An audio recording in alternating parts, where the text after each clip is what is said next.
Chers amis de la paroisse, bonjour à toutes et à tous. C'est avec plaisir que je vous retrouve aujourd'hui pour vous présenter notre invitée de ce dimanche, Charlotte Brosse-Barral.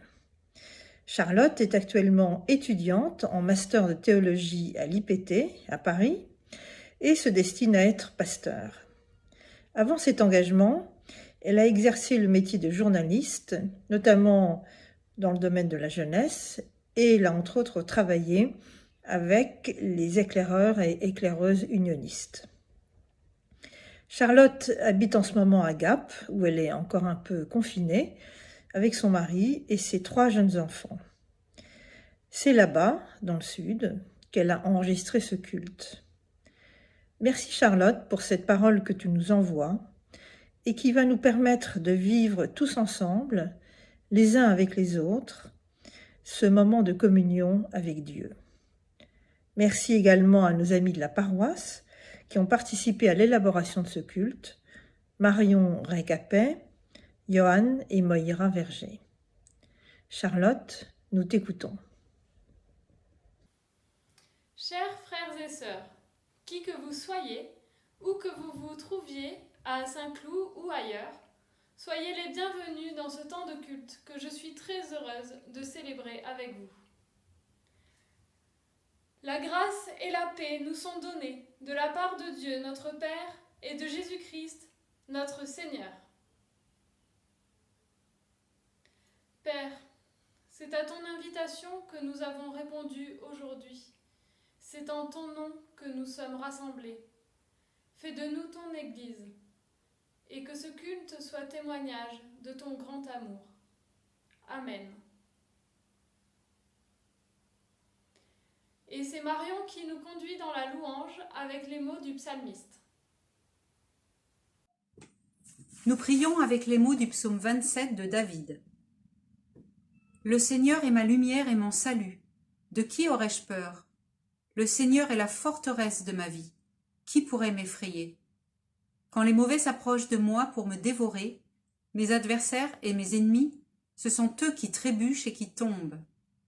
Si une troupe dressait son camp contre moi, mon cœur n'aurait aucune crainte. Si une guerre s'élevait contre moi, malgré cela j'aurais confiance. Je demande au Seigneur une seule chose, que je recherche ardemment. Habiter tous les jours de ma vie dans la maison du Seigneur, pour voir la beauté du Seigneur et pour admirer son temple. Car il me protégera dans sa hutte au jour du malheur, il me cachera au secret de sa tente, il m'élèvera sur un rocher. Maintenant ma tête s'élève au-dessus des ennemis qui m'entourent, j'offrirai des sacrifices dans sa tente, des sacrifices d'acclamation. Je chanterai, je jouerai des psaumes pour le Seigneur. Seigneur, entends-moi, je t'invoque, fais-moi grâce, réponds-moi. Pour toi mon cœur dit, recherchez-moi. Je te recherche, Seigneur.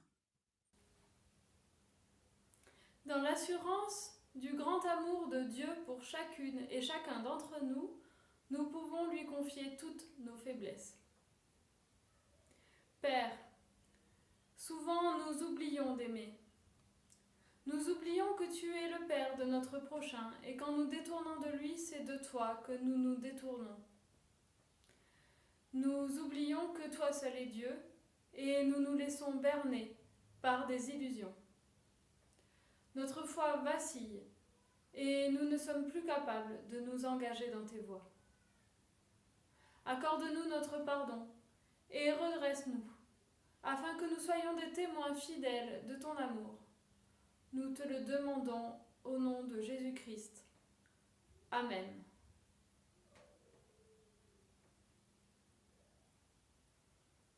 Dieu entend la confession de notre cœur.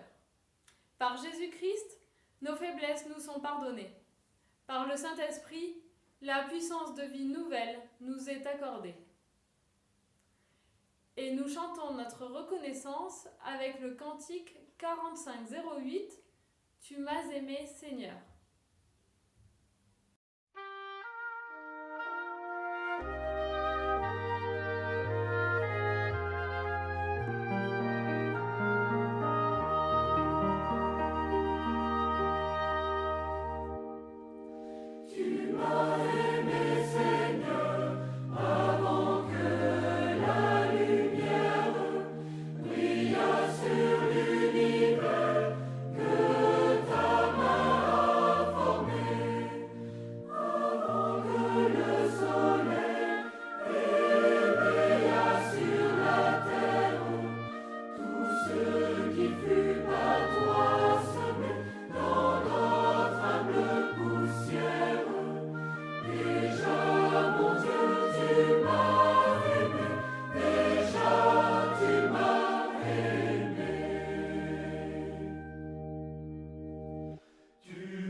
Je vous invite à prier avant d'ouvrir la Bible.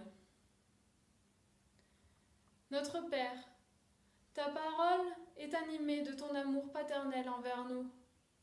Nous croyons que par ta parole, tu viens à notre rencontre, là où nous nous trouvons. Nous te prions aujourd'hui d'envoyer sur nous ton esprit, afin que cette parole soit pour nous parole de vie. Amen.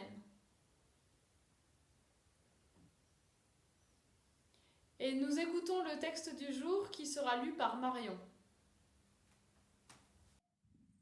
Nous lisons parmi les textes proposés pour ce jour les versets 12 à 14 du premier chapitre du livre des Actes. Nous les lisons à la suite des 2 premiers versets du même chapitre, dans la version de la Nouvelle Bible Second. Cher Théophile, j'ai parlé dans mon premier livre de tout ce que Jésus a commencé de faire et d'enseigner jusqu'au jour où il fut enlevé après avoir donné ses ordres par l'Esprit Saint aux apôtres qu'il avait choisis. Alors les apôtres retournèrent à Jérusalem, depuis le mont dit des Oliviers, qui est près de Jérusalem, dans le rayon des déplacements autorisés le jour du sabbat. Quand ils furent rentrés, ils montèrent dans la chambre à l'étage où ils se tenaient d'ordinaire.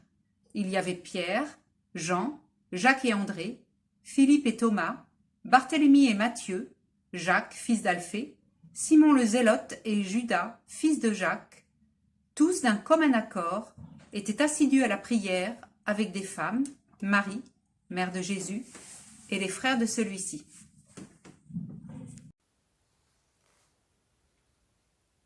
Le texte que nous avons lu se trouve au début du livre des Actes, à la jonction avec l'Évangile selon Luc. Celui que nous appelons Luc poursuit son récit dédicacé à Théophile. Mais qui est ce Théophile ?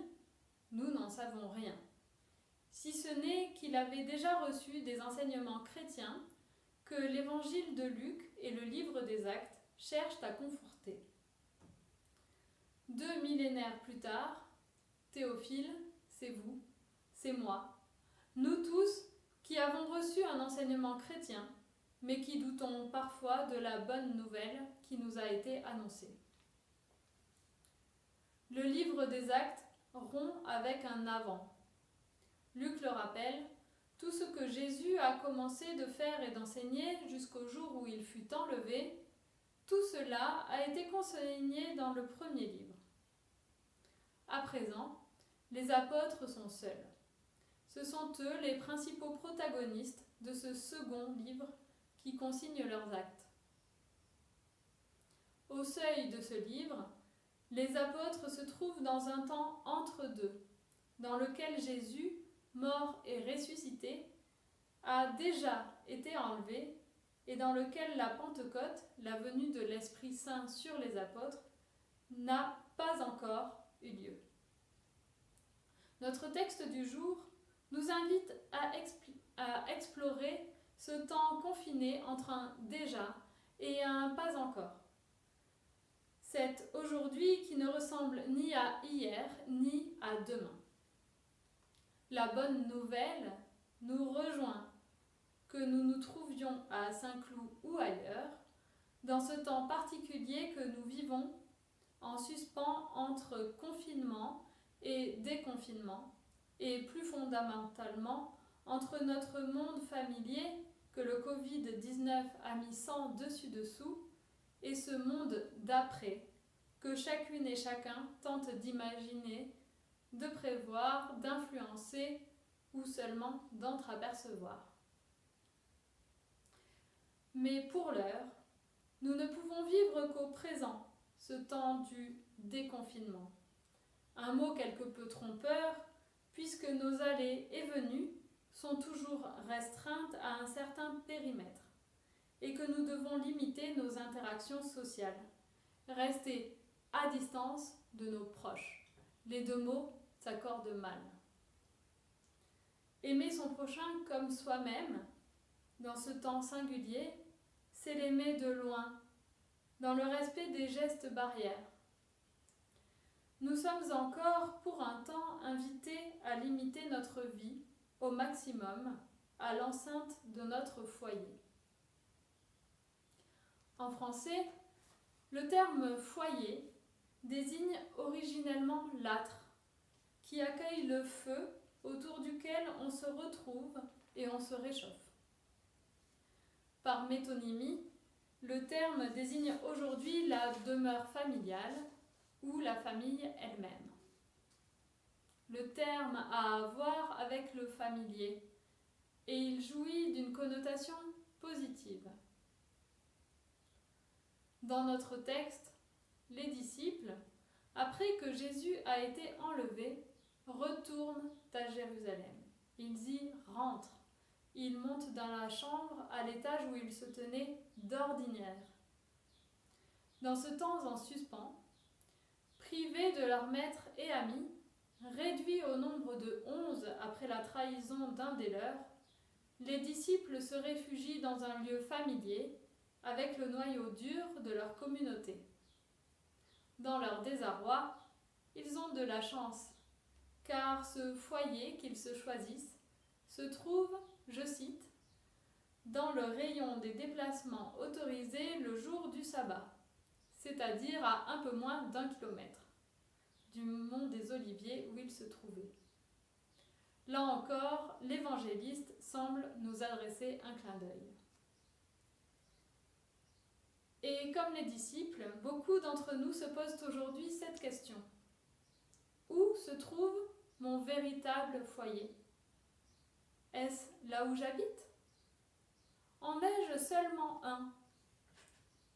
Nous ne savons que trop bien que le confinement a accentué les difficultés des personnes seules, des victimes de violences familiales, des familles mal logées ou sans domicile, ou des personnes contraintes de vivre ce temps loin de leurs proches. Et nous voilà, théophiles des temps modernes, enclins une fois encore à douter de la bonne nouvelle qui nous a été annoncée. Où se trouve Dieu en ce temps de crise ? Revenons à notre texte, à nos disciples confinés dans l'espace d'une chambre. Leur monde est, au moins autant que le nôtre, sans dessus-dessous. La communauté qu'ils formaient a été amputée de son chef, Jésus, mort et ressuscité, qui vient de leur être à nouveau enlevé.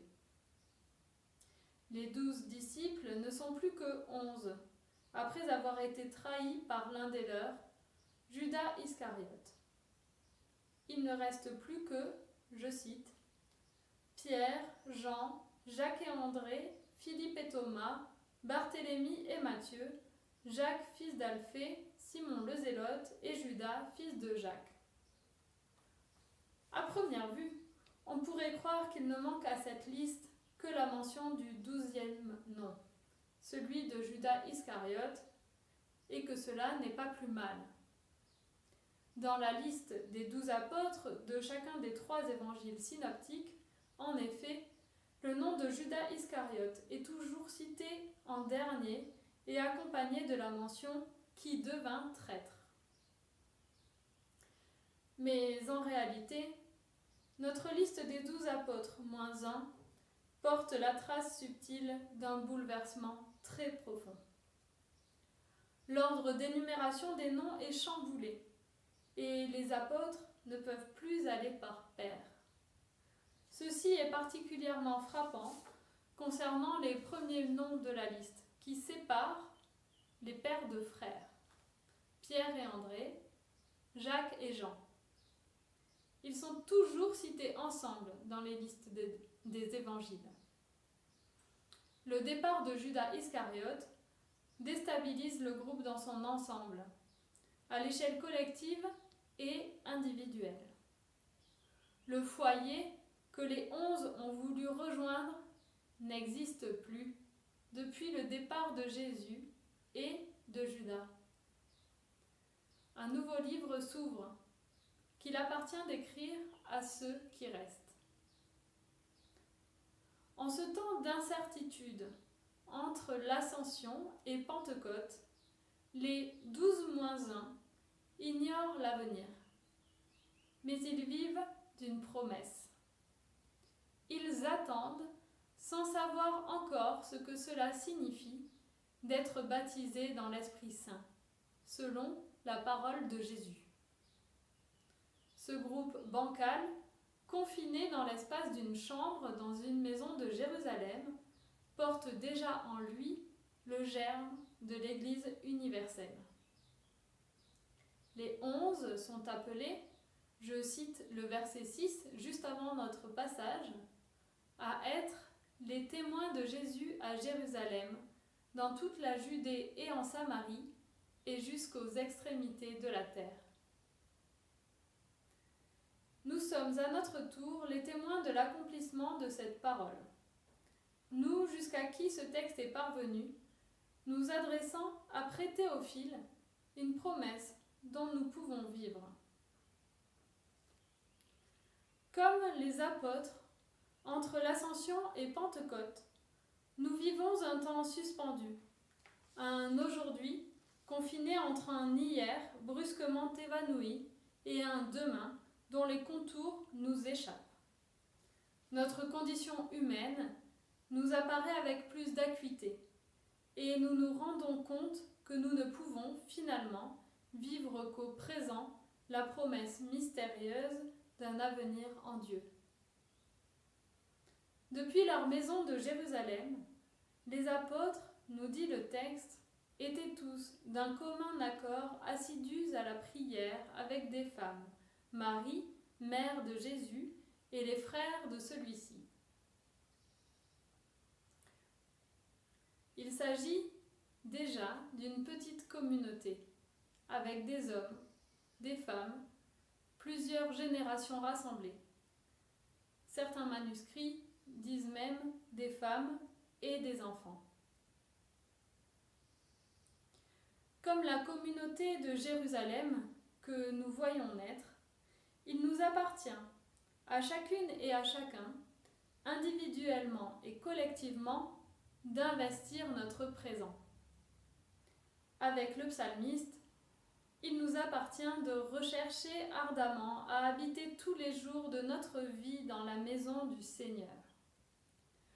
Nous, qui célébrons ce culte aujourd'hui, ensemble, bien que chacun chez soi, nous sommes une des images de cette Église universelle qui rassemble hommes et femmes, jeunes et vieux, à travers le monde et quelle que soit la situation matérielle, au sein d'un même foyer. Nous sommes Église universelle et chacun et chacune d'entre nous, parfois bancal, parfois inquiet, parfois joyeux, parfois triste, dans le deuil ou la joie d'une naissance, malade ou en bonne santé, dans l'espérance ou dans le doute. Dieu nous rejoint là où nous sommes. Il partage nos joies et nos peines. Lui ne se laisse pas confiner. Il est là, au milieu de notre communauté virtuelle mais bien réelle, au cœur de notre prière collective et individuelle. Et quand nous doutons, quand Dieu nous semble absent de l'espace confiné de notre existence, quand nous ne savons plus où le trouver, comment le prier, il nous donne lui-même les mots. Et nous pouvons, en communion avec l'Église universelle, dire cette prière que Jésus nous a apprise. Notre Père, qui es aux cieux, que ton nom soit sanctifié, que ton règne vienne, que ta volonté soit faite sur la terre comme au ciel. Donne-nous aujourd'hui notre pain de ce jour. Pardonne-nous nos offenses, comme nous pardonnons aussi à ceux qui nous ont offensés. Et ne nous laisse pas entrer en tentation, mais délivre-nous du mal. Car c'est à toi qu'appartiennent le règne, la puissance et la gloire, pour les les siècles des siècles. Amen.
Rassemblés par la parole de Dieu, je vous propose d'affirmer ensemble notre foi avec le symbole des apôtres mis en vers par Clément Marot.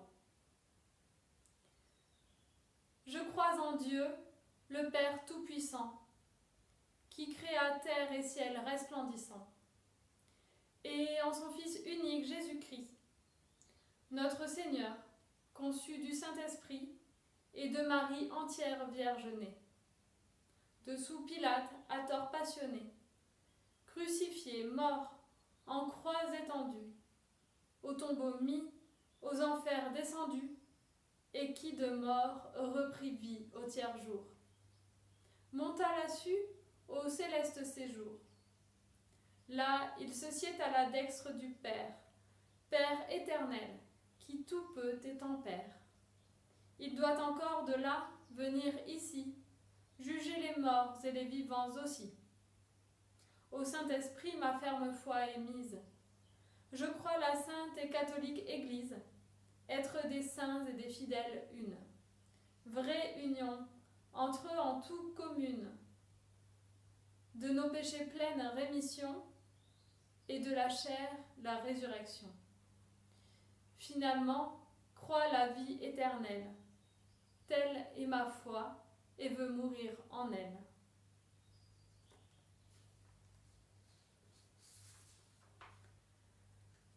Alors, dans un culte habituel, c'est à ce moment de la liturgie qu'est prévu le temps de l'offrande. Ce geste, c'est l'expression de notre reconnaissance envers Dieu. C'est aussi un geste nécessaire à la vie de l'Église. La situation de confinement ou déconfinement, appelons-le comme on voudra, cette situation dans laquelle nous sommes encore, nous empêche de nous retrouver au temple et de faire circuler la bourse pour déposer notre offrande. Pour autant, la vie de l'Église ne s'est pas arrêtée. La paroisse de Saint-Cloud vous propose une façon d'accomplir ce geste nécessaire à distance. Il vous suffit de vous rendre sur le site internet de la paroisse et de participer au pot commun qui y est mis en place. Il n'y a pas de montant prédéfini et même la plus petite somme est utile. Que chacune et chacun donne comme il l'a résolu en son cœur, sans tristesse ni contrainte.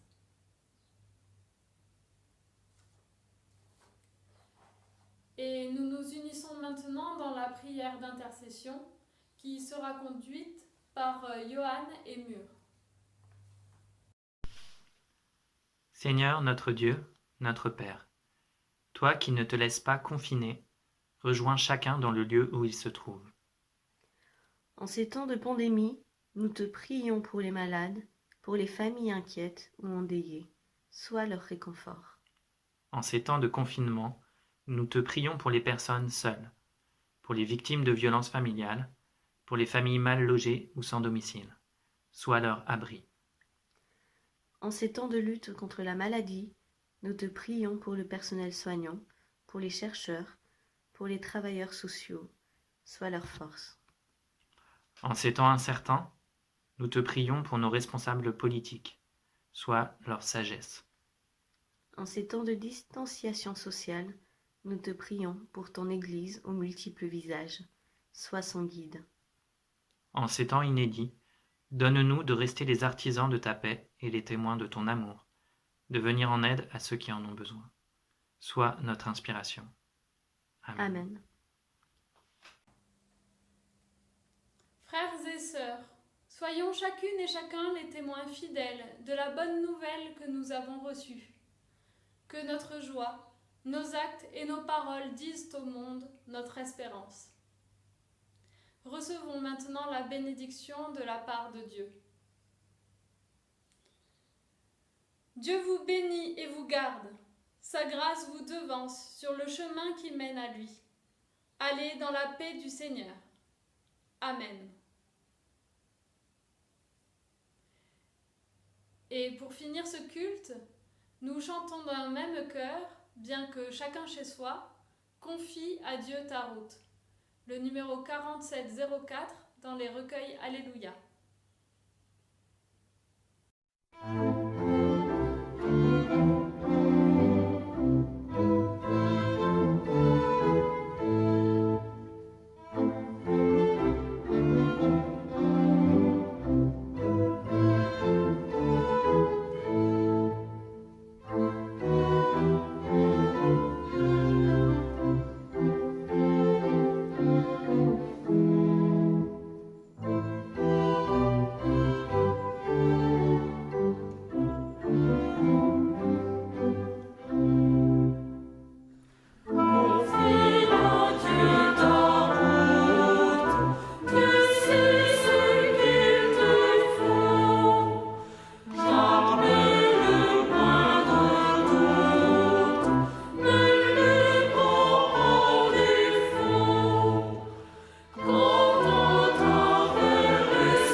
toutes et à tous d'avoir été présents pour ce culte virtuel. J'espère avoir bientôt l'occasion de passer avec vous un temps de culte dans votre paroisse de Saint-Cloud. Je vous souhaite à tous et toutes un bon dimanche et une très bonne semaine. À bientôt.